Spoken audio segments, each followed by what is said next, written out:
The following is an excerpt from the latest episode of the Model Citizen Radio Show. If you like what you hear, feel free to connect with us on Twitter and Instagram at The Model Radio. This program is intended for audiences aged 13 and up. Welcome back. You're listening to the Model Citizen Radio Show.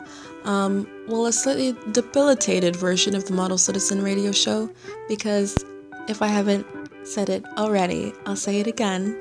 I should be on vocal rest right now, but I'm not. So if you notice that my voice is missing its usual, slinky, sensual quality, it's because, I only have 60% of my voice right now. So, yeah. Recently, I've been really delving more into my spiritual practice.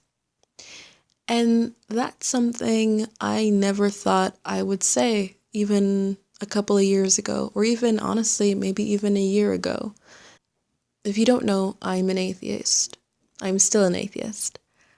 Meaning I don't subscribe to or claim any God from any religion. This does not mean that I don't feel as though every religion has some semblance of truth, or that any one God is less legitimate than another. The fact of the matter is, everything can be turned into a God. Everything. And that doesn't make any one God any more wrong than another, right?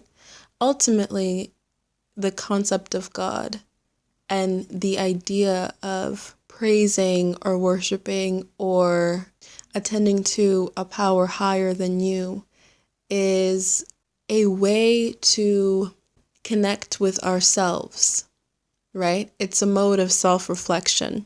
And ultimately, regardless of what scripture you follow, or what rules you adhere to, or even what rules you enforce, it's all in place to sort of make sense of who we are and what we're doing.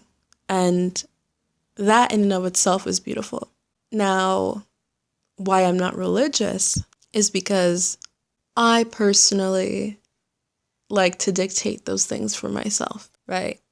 And I think the issue with atheism is that while I do think that choosing the quest to not claim any one God as your own and to live your life on your own accord is that there seems to be this rejection of one's spiritual essence, right? To be an atheist does not mean that you feel as though you were just a body. It simply means that you don't believe in a God. And I think atheists as a whole do themselves a disservice. And I say this as an atheist, right? Atheists as a whole do themselves a disservice by rejecting any sort of conduit to self-reflection in the same way that religious people do. Because inherently, we're all spiritual. And by that I mean, whether it is that we believe in someone quite literally orchestrating things around us, right? Some guy playing with building blocks in the sky, right? Or coincidences or things just happening because we are inherently admitting that there are things outside of our control that predicate where we go, how we go, and how we do things, how we see the world, and that we are ultimately at the mercy of our environment. A robot doesn't really have that problem. And I think I noticed this specifically because of my funny relationship with control, realizing that you can plan things and you can work towards those things, but you cannot control when they happen. You also can't control the outcomes of your actions. You can set your intention, right? But ultimately, the universe reacts how it does.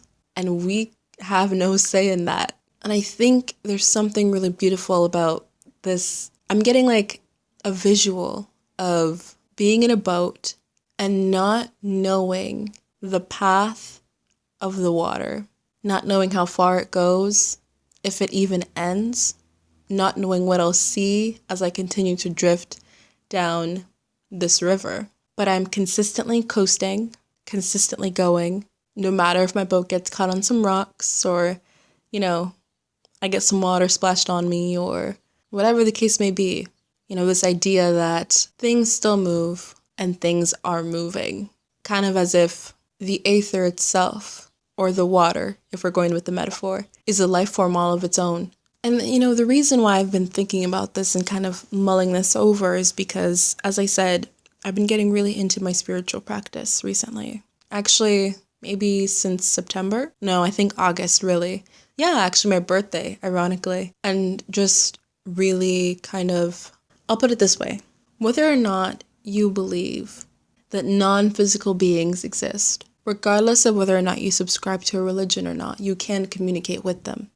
And I think I say this as someone because I've personally been predispositioned to the paranormal from a very early age. So this might be a little difficult to grasp if your childhood or, just growing up was just really quite, as you would expect it to be. And you don't need to be religious to ask for guidance or to, if you subscribe to the idea, have guardian angels.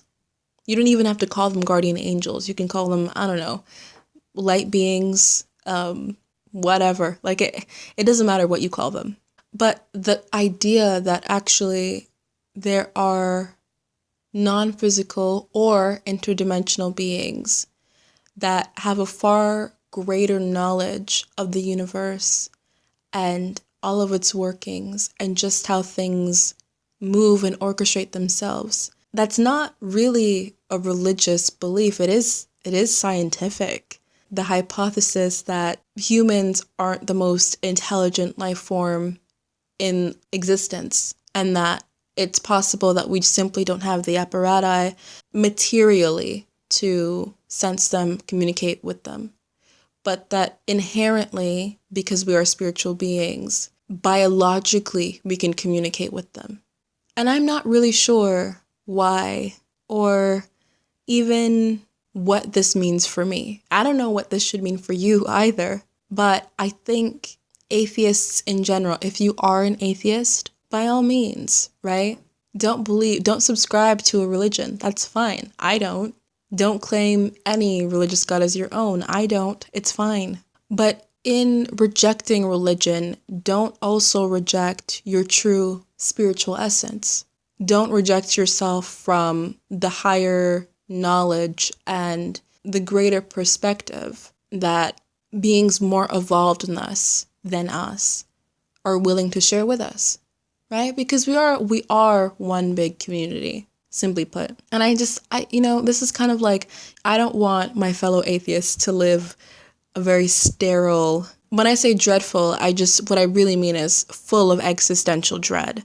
Oh, trust me, I was having existential crises at like 8. So I know all about those. But try it, you don't have to do it now, but, be open to the idea that maybe in the future you might want to be open to what your interdimensional brothers and sisters might want to share with you. And honestly, I really hope that in this century, it becomes kind of common practice, regardless of what religion or not religion you identify with. I'm really interested to see actually if we then get instruments actually that can facilitate this in a more technological manner as opposed to biological. Have original music you wish to submit for the show? Email us at musicthemodel@gmail.com. Speaking of which, join us for the next episode Saturday at 10 a.m.